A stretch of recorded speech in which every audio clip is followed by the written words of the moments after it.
കണ്ണൂരിൽ വളരെ കൊട്ടിഘോഷിക്കപ്പെട്ട് നടപ്പാക്കിയ ഒരു പദ്ധതിയായിരുന്നു ഷീ ലോഡ്ജ് എന്നുള്ളത്.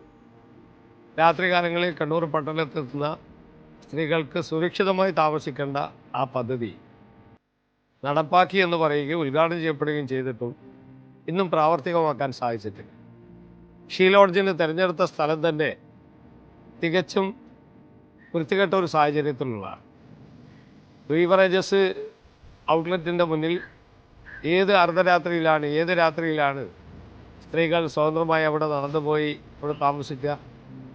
അപ്പോൾ തികച്ചും അശാസ്ത്രീയമായി ഇതൊക്കെ നടപ്പാക്കുമ്പോൾ അവരുടെ മുന്നിൽ ഉണ്ടായിരുന്നത് അതിലെ കാര്യങ്ങൾ സംഘടിപ്പിക്കുമ്പോൾ, അതിൻ്റെ ഇൻഫ്രാസ്ട്രക്ചർ ഉണ്ടാകുമ്പോൾ, അവിടുത്തെ ഫർണിച്ചർ വാങ്ങുമ്പോൾ ആ ഫർണിച്ചറുകളൊക്കെ തന്നെ വാങ്ങിക്കൂട്ടുമ്പോഴുന്ന കമ്മീഷൻ മാത്രമാണ്.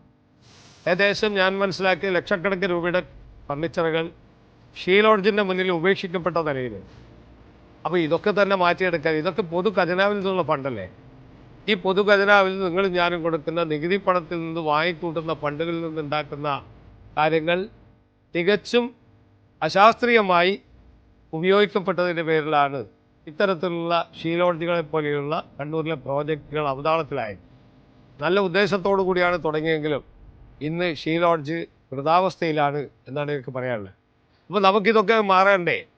ഒരു മാറ്റം നമുക്ക് കണ്ണൂരിൽ ആവശ്യമാണ്.